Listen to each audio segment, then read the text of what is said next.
Hello everyone, welcome to Sky World. We hope all you fine LTS move on toady top stories. President Joe Biden on Monday kicked off the first full day of his trip abroad with a London visit aimed at bolstering the US-UK special relationship, including his first meeting with King Charles III since the monarch's coronation, on the eve of a high-stakes summit with NATO leaders. Biden arrived at 10 Downing Street and was greeted by Prime Minister Rishi Sunak ahead of discussions on a range of issues, including Ukraine, a topic on which the two leaders have closely coordinated.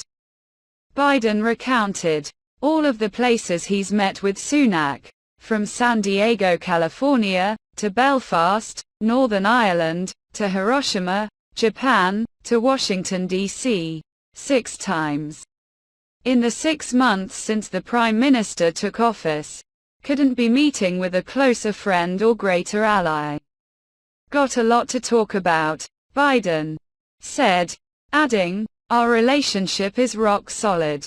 And I look forward to our discussions. Sunak welcomed Biden back to 10 Downing Street, which he was visiting for the first time as president, saying he is very privileged and fortunate to have you here. He said they would be strengthening cooperation on joint economic security, as well as discussing the NATO alliance. We head from here to NATO in Vilnius, where we stand as two of the firmest allies in that alliance, and I know we want to do everything we can to strengthen Euro-Atlantic security. Great pleasure to have you here, Sunak said. Their meeting came after the US announced Friday that it will be sending cluster munitions to Ukraine for the first time, a rare topic on which the US and United Kingdom publicly disagree. The UK, Sunak told reporters Saturday, is signatory to a convention which prohibits the production or use of cluster munitions and discourages their use.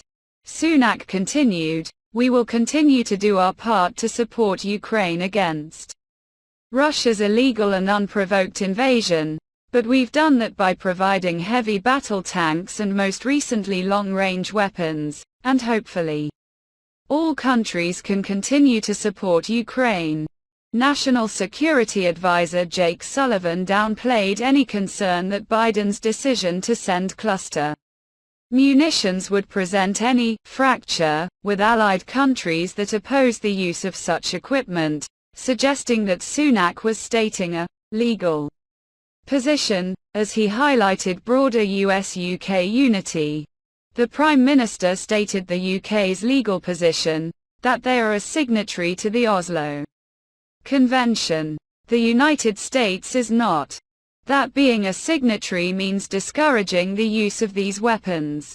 He fulfilled his legal obligation, but I think you will find Prime Minister Sunak and President Biden on the same page strategically on Ukraine, in lockstep on the bigger picture of what we're trying to accomplish and as united as ever, both in this conflict and writ large, Sullivan told reporters aboard Air Force One Sunday.